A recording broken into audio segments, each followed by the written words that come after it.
Pada video kali ini, saya akan bahas fluida statis part ketiga. Pertama yang akan kita bahas adalah tentang tegangan permukaan. Apa sih itu tegangan permukaan? Nah, tegangan permukaan itu didefinisikan sebagai perbandingan antara gaya tegangan permukaan dengan panjang permukaan di mana gaya itu bekerja.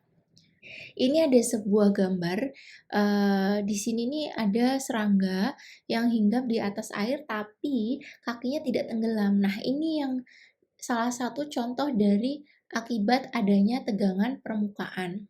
Tegangan permukaan ini terjadi akibat kenapa dia ini nggak tenggelam, ini akibat adanya gaya yang namanya gaya kohesi. Gitu. Atau gaya antar partikel sejenis. Kemudian tegangan permukaan itu kan tadi definisinya ini ya. Jadi perbandingan antara gaya tegangan permukaan dengan panjang permukaan di mana gaya itu bekerja. Maka secara umum persamaannya bisa kita tulis seperti ini. Gamma sama dengan F per D atau sama dengan F per 2L gitu.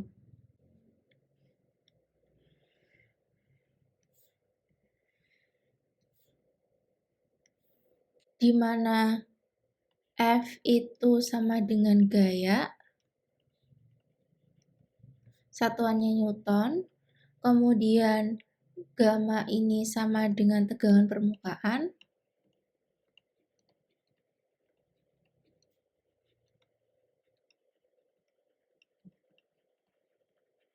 satuannya Newton meter, D ini sama dengan panjang permukaan.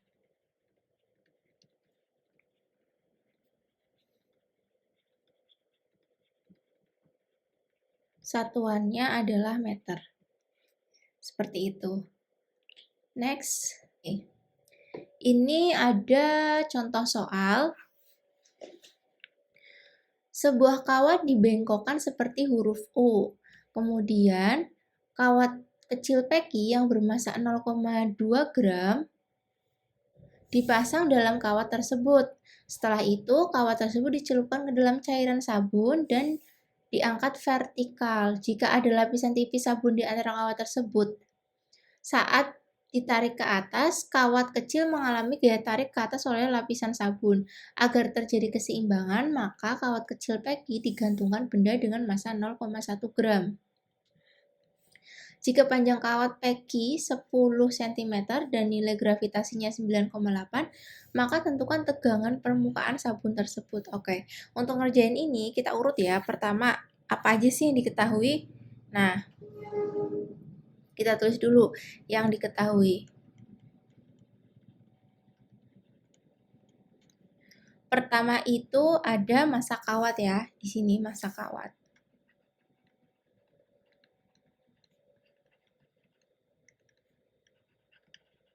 Massa kawatnya itu sama 0,2 gram. Kita ubah ke kilogram jadinya 2 kali 10 pangkat min 4 kilogram. Kenapa bisa segini? Karena kita bagi 1000. 1 kilo itu kan 1000 gram. Jadi kalau gram ke kilo ya kebalikannya. Kemudian ada lagi panjang kawat.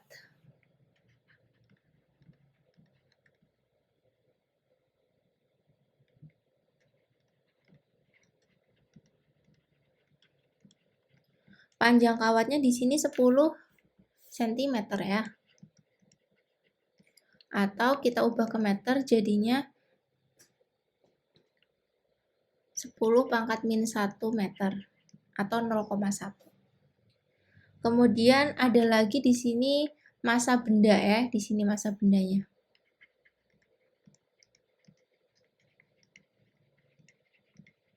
Massa benda itu sama dengan 0,1 gram. Kita ubah ke kilogram jadinya 1 kali 10 pangkat min 4 kilogram. Terus yang diketahui selanjutnya adalah gravitasi.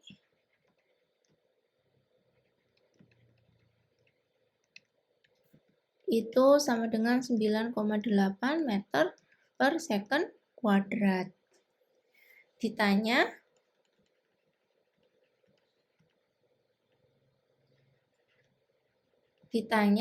adalah tegangan permukaannya berapa. Jadi gamma. Kan kita jawab ya. Oke, kita jawab. Jadi kita punya persamaan yang pertama. Secara umum, gamma itu kalau kita mau nyari gamma itu kan sama dengan F per D kan. Nah, di sini kan kita belum punya F-nya nih. Belum ada F-nya. Maka kita bisa cari F sama dengan M kali G. Nah, kita punya massa bendanya, ini massa kawatnya maksudnya 2 kali 10 pangkat min 4 dikali gravitasinya 9,8. Nah, kita kalikan aja 9,8 kali 2 ya. Di sini misalnya. 8 kali 2, 16, 1, 18, 19. Belakang koma 1 berarti ketemunya 19. 19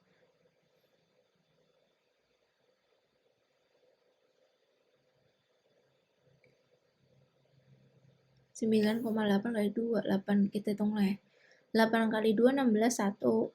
9 kali 2, 18, 19. Tambah 1, 19 ya. Dan 19 kali 10 pangkat min 4. Kita udah punya F-nya, sekarang kita bisa masukin ke persamaan. Gamma sama dengan F per D kan, atau bisa juga kita tulis F per 2L.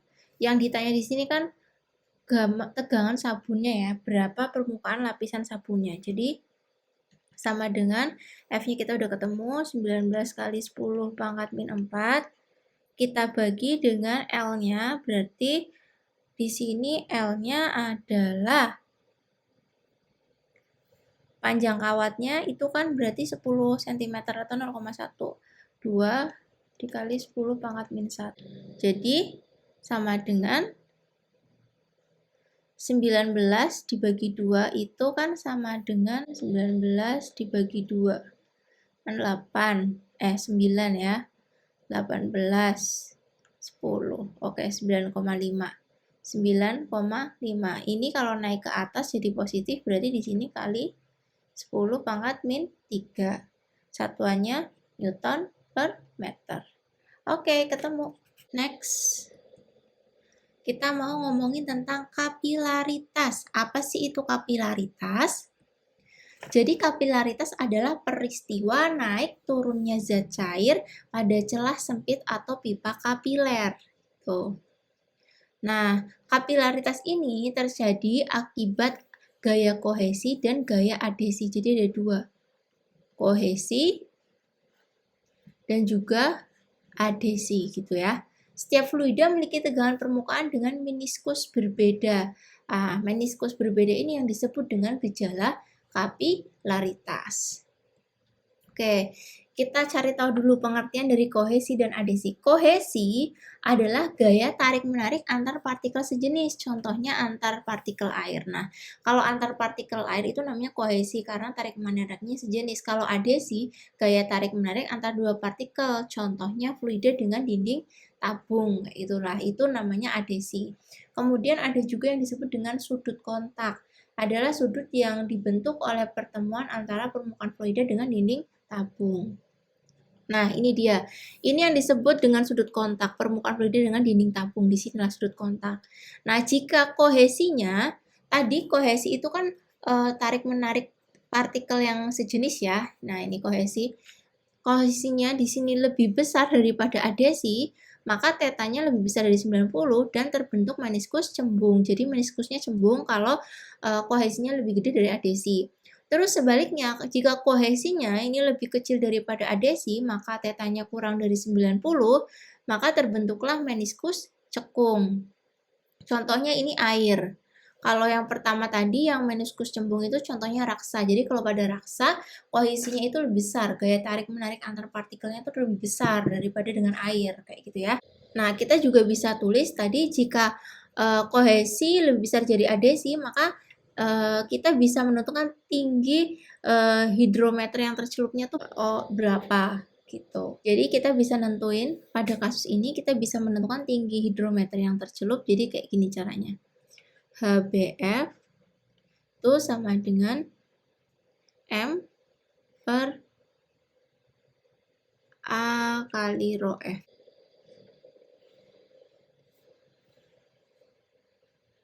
Di mana HBF ini sama dengan tinggi hidrometer yang tercelup.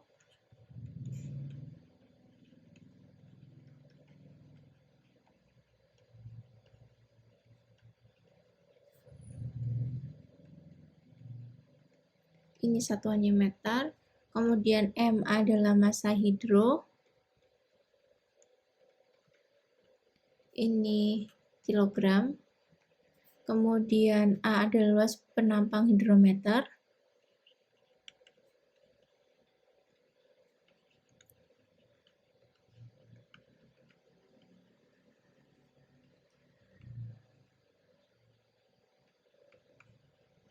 Satuannya meter persegi. Dan terakhir adalah rho F adalah massa jenis fluida.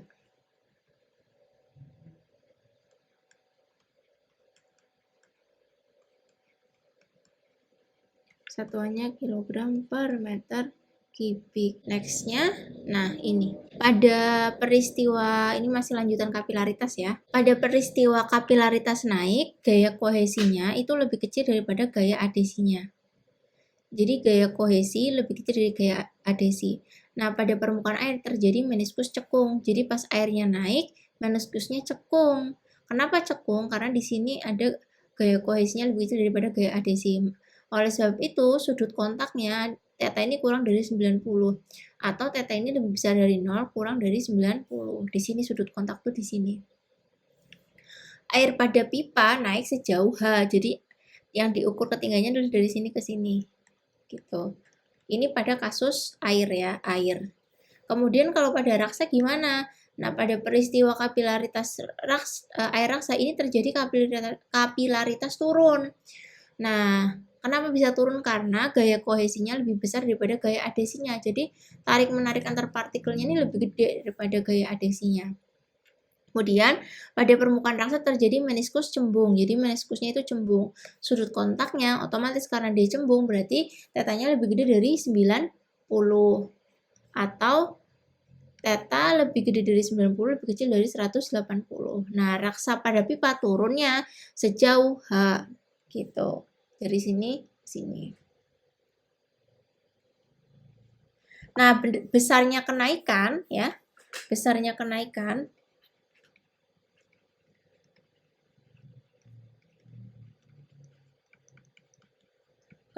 atau penurunan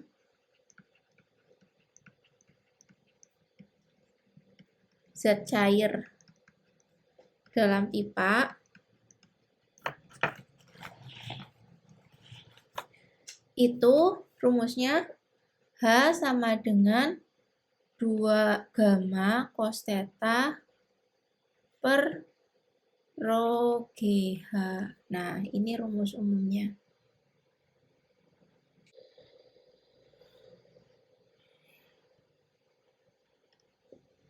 Di mana H ini sama dengan ketinggian fluida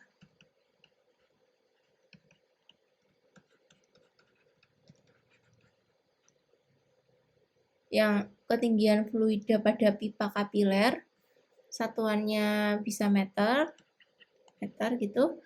Kemudian ada gamma tegangan permukaan.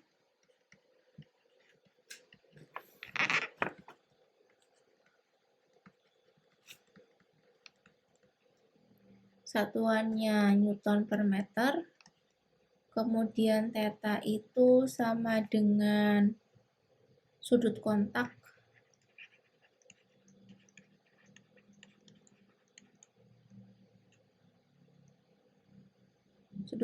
theta.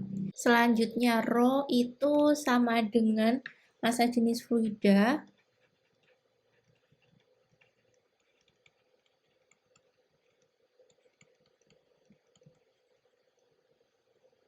satuannya kilogram per meter kubik. G sama dengan percepatan gravitasi.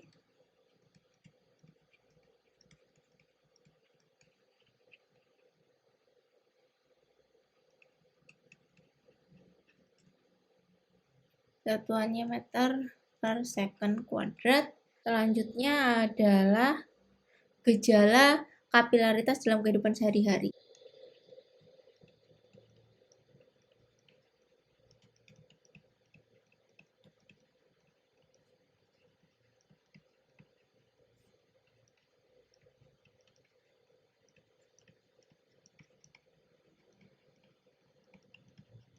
Dalam kehidupan sehari-hari ini contohnya ada sumbu kompor,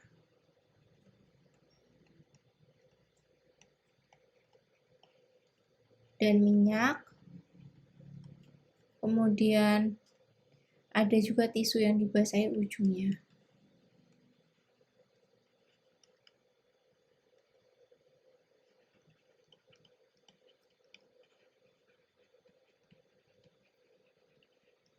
Oke, ini contoh gejala kapilaritas dalam kehidupan sehari-hari.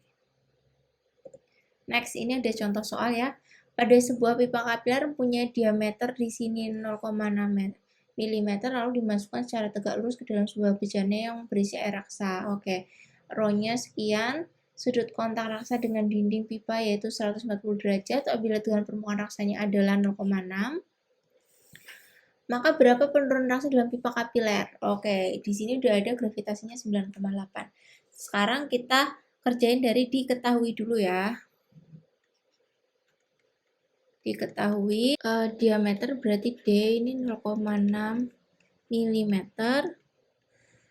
Kemudian kita ubah ke meter, jadinya sama dengan 6 kali 10 pangkat min 4 meter. Kemudian R-nya sama dengan di sini berapa tadi? R-nya berarti kan setengahnya D ya. Sorry, loading tadi.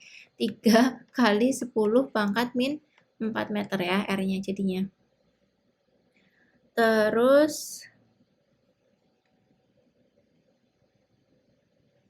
tadi saya ada kesalahan, ini tadi harusnya di sini adalah R. Jadi R itu sama dengan jari-jari pipa.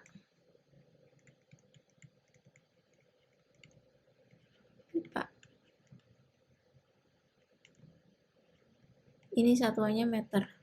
Oke. Kemudian gamanya tegangan permukaannya 0,06 Newton per meter. Selanjutnya ada rho raksanya. Terus sama dengan 13.600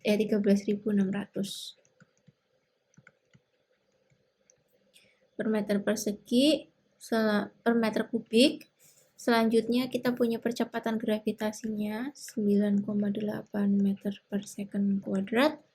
Terakhir kita punya sudutnya, yaitu tetanya adalah 140 derajat. Oke.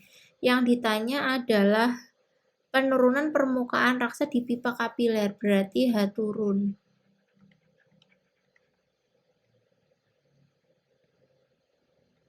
Berapa? Kita jawab ya. Berarti kan tadi H itu sama dengan 2 gamma cos theta dibagi rho GR, sama dengan 2 kali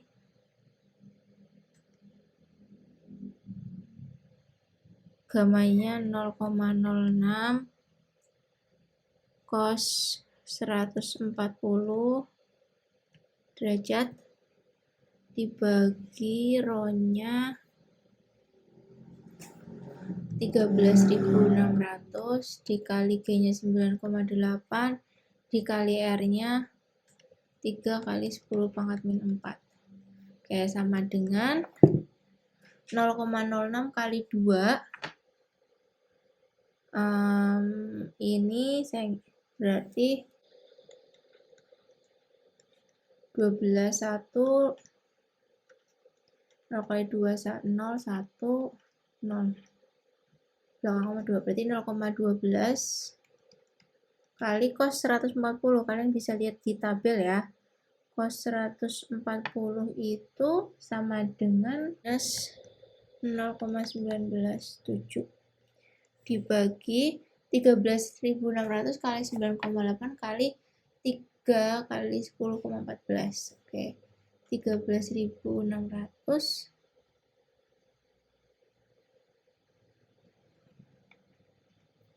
kali 9,8. 00, 8 kali 6, 48, 8 simpan 4, 3 kali 8, 24, 28, tambah 4 ya tadi simpan 2, 1 kali 8, 8 berarti 10, 0, 0, 9 kali 6, 54, 4 simpan 5, 9 kali 3, 27, ditambah 5, 32, 2 simpan 3, 9, 1 kali 9, 9 tambah 3, 12 sama dengan 0082, 8 tambah 4, 12, 1, 3, 3, 1, belakang koma 1. Oke, ketemunya adalah 13, 32, 80 kali 3 kali 10 pangkat min 4. Ini dikalikan 3.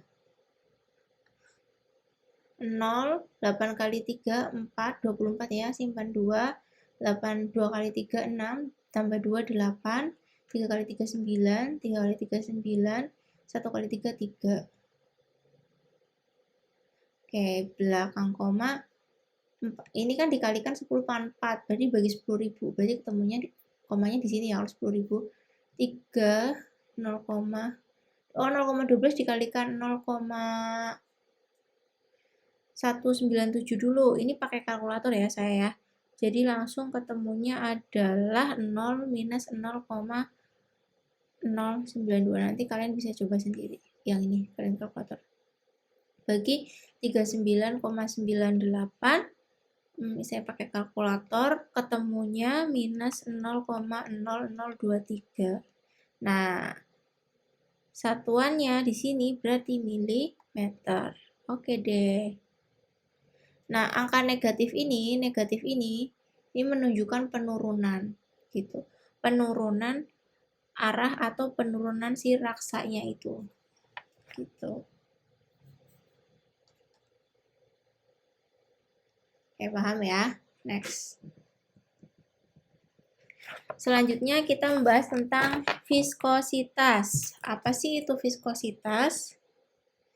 Bentar. Jadi, viskositas itu adalah kekentalan suatu fluida. Ya.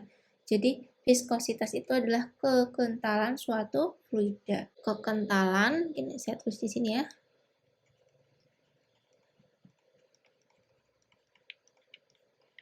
Suatu fluida. Nah, secara umum, rumusnya tuh bisa kita tulis seperti ini. F fluida sama dengan K eta V. Jadi ini dibacanya eta ya.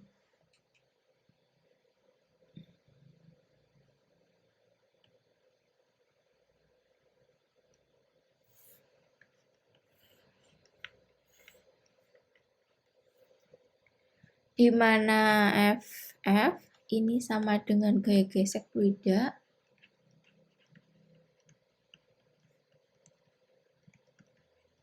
Kemudian K-nya ini koefisien.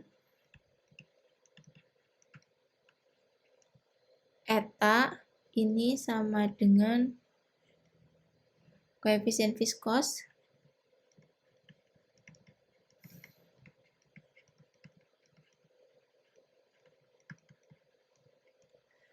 Terus ini pasti Newton ya. Terus kemudian V adalah kecepatan geraknya.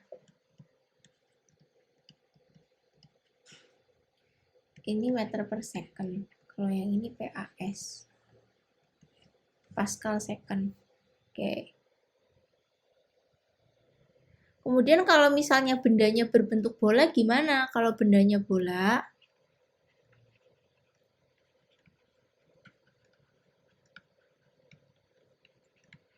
maka kita mau nyari gaya gesek fluidanya seperti ini. FF sama dengan 6 pi R eta V. Nah, gini. R itu jari-jari. Selanjutnya adalah di sini ada kecepatan terminal. Oke, sebelum kita ke kecepatan terminal, perhatikan gambar di bawah ini. Ini minyak, terus ini ada dua bejana ya.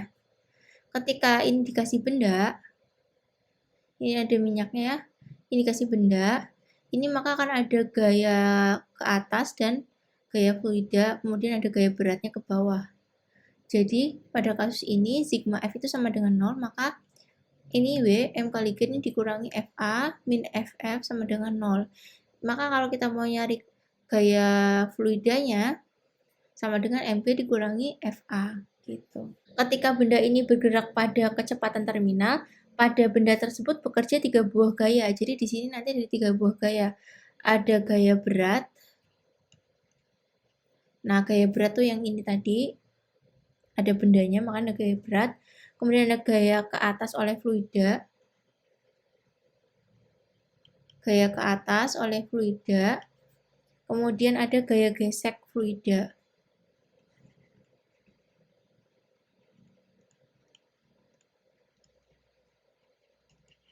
Nah, yang ini disebut gaya gesek fluida.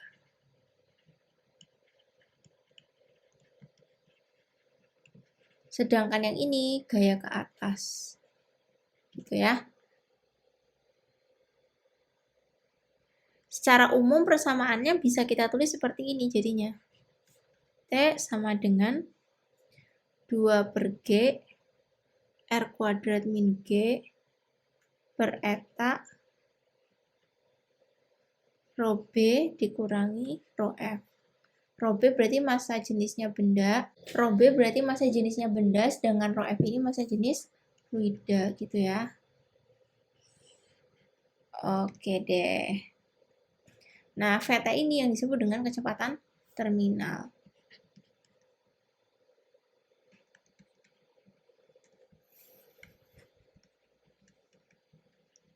Nah, seperti itu. Next, ini ada soal. Sebuah kelereng dengan jari-jari 0,5 jatuh ke dalam bak berisi oli yang memiliki koefisien viskositasnya sekian. Tentukan besar gaya gesek yang dialami kelereng jika bergerak dengan kelajuan 5 meter per second. Oke, diketahui di sini ada R. R-nya atau jari-jarinya 0,5 cm. Kita ubah ke meter, jadinya 5 kali 10 pangkat min 3 meter. Karena kita bagi 1000 ya. Jadinya kayak gini, nolnya maju maka jadi kayak gini. Kemudian ada etanya sama dengan 110 kali 10 pangkat min 3 Newton second per meter persegi. Kemudian ada V-nya sama dengan 5 meter per second.